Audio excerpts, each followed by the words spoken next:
Hi, it's Robbie from Southern California, and today I'm going to show you how I fill up my totes for free. And you can do it too. It's very easy, and we're going to go over all the points that you need to know so you can do it as well. Now, the main thing with no matter what size tote you use, these are 10-gallon ones, but I normally use 18, you have to have drainage.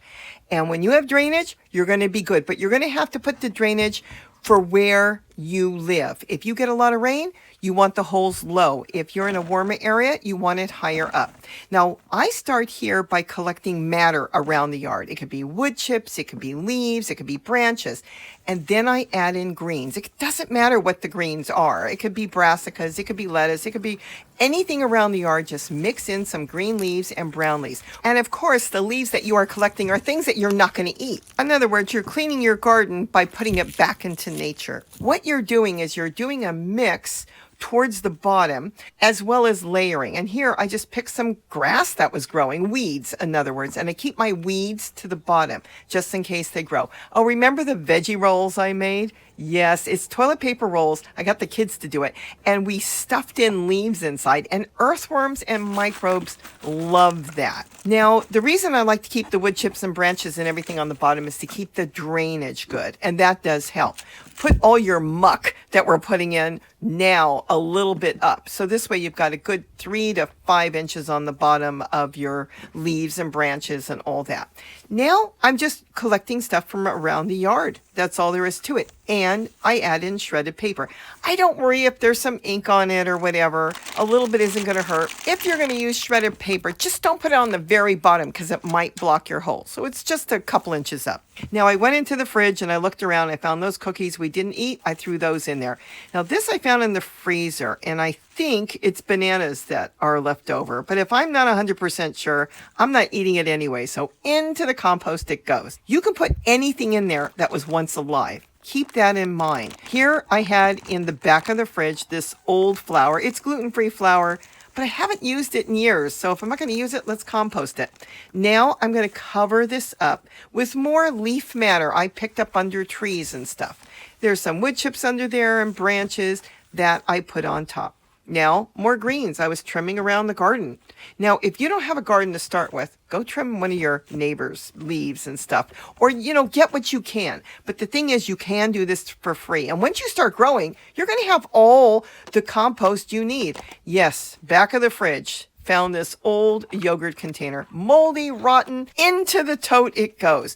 I can compost anything. If it was once alive, nature pulls it back. That's what it does. The microbes and the earthworms will return it back and make it into compost. I hope you saw that video where I took a tote and I put a clear front on and we watched it. I threw in everything, fish and cheese and meat, and everything in there disappeared. In 3 weeks, I had pure compost.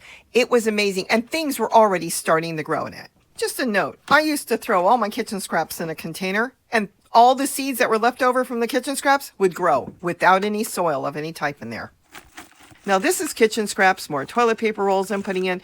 There is orange peel, there is eggshells, there's anything. It doesn't matter.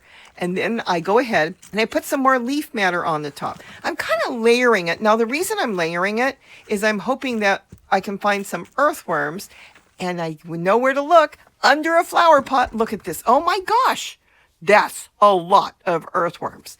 Now, the point is, if you don't have any earthworms, microbes will do the same thing, and they will show up on their own. Nature has provided that for us. Now, I continue to go ahead and fill this. Now, I'm going to show you some tricks as well as another way I'm going to fill it so you can see what I'm doing. Now, this is just stuff out of other totes and containers that I've grown in. You can reuse soil. There's nothing wrong with reusing soil. So once the plants are done, all that matter you put in there will disappear, and you will end up with soil that you can use again. And you've already freshened it up or added in new nutrients by putting in more kitchen scraps, leaves, and everything else. Now I'm just giving you another view as I fill up the second tote. Now it's going to be the same thing. It's going to be whatever leaf matter and leaves that I found around the garden. I'm throwing it in on the top.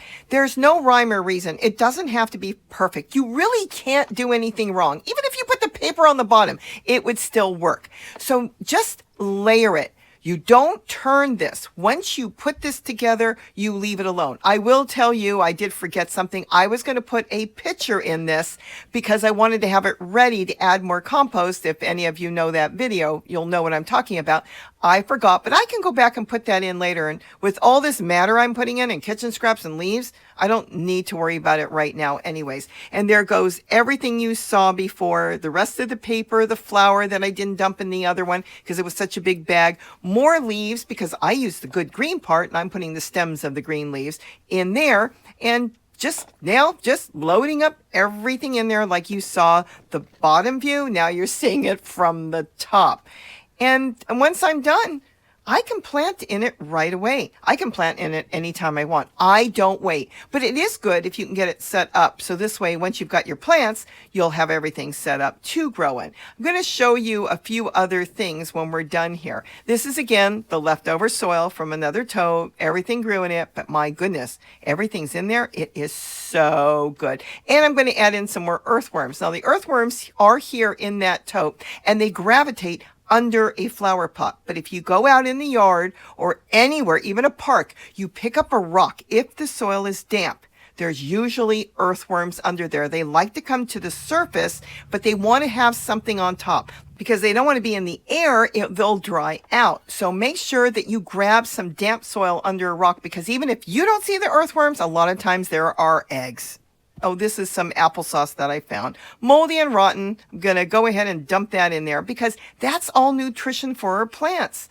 After all, it already started to break down. And I don't want to lose any of that, so I'm putting in some water and shaking it up, and I'm going to pour it into the tote. And notice I'm pouring it towards the back because I don't want it to run out of the holes yet. I want it to stay in all that leaf matter and plant matter that I put in there, so it will break down and the earthworms will get to it too.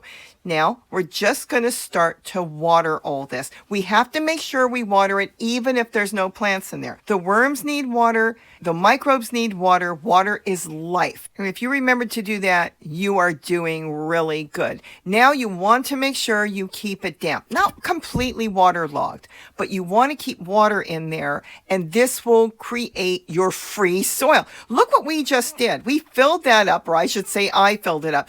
It would have cost me $20 for each one of those totes to go fill it up with a big bag of soil.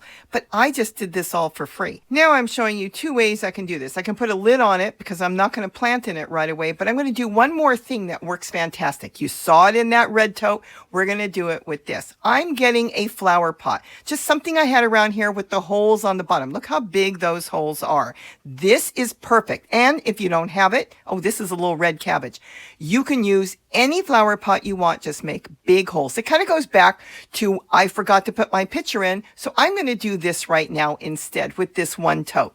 Now I'm going to set this up the same way I did my totes that you saw, just a small version. I'm putting leaves in there. I'm putting in pieces of branches and everything to keep it as free as possible. And I'll put in some used soil as well. Now, there's something I could do. If I wanted to, I wouldn't even have to put a plant in there. But why not? I can put anything I want. So I'm going to just put in some used soil, and I'm going to fill that up with the leaf matter and everything. What's going to happen is the earthworms sometimes like to move around, and they will go up into this flower pot, or at least go underneath. You saw it in the red one. That's right there.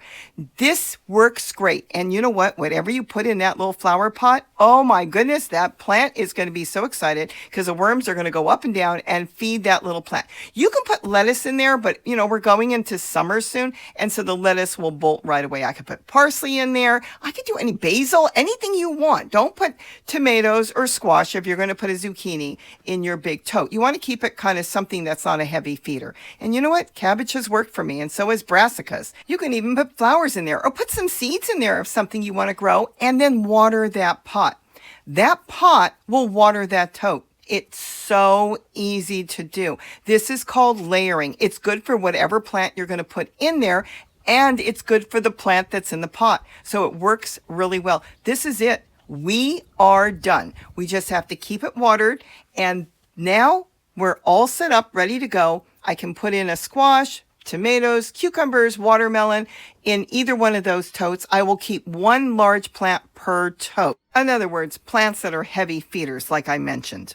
Could this be any easier than this? And now We're ready to go. It's all self-contained. Look how beautiful this was. You saw the whole thing, and all we have to do is start watering it and catch that water. Oh my goodness, that water with all the microbes in there and everything is wonderful for your other plants that you've got. You now have plant fertilizer, so I hope I gave you some ideas on how you can grow for free or cheap. And of course, if you need to buy potting soil, go ahead and buy it.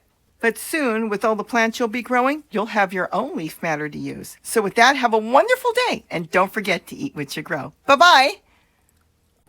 And one last thing, the next morning when I lifted that pot with the little purple cabbage, look at that, the earthworms had already found the pot. They love hiding under things. This is perfect because what I did was I moved a little watermelon plant that was growing in one of my totes, just another way I grow seeds, and I'm going to go ahead and sit it next to the pot. Why? Because when I water that pot, it's going to dribble over to that little watermelon plant. We'll come back and see it another time. I know it's a little early for watermelon, but oh well.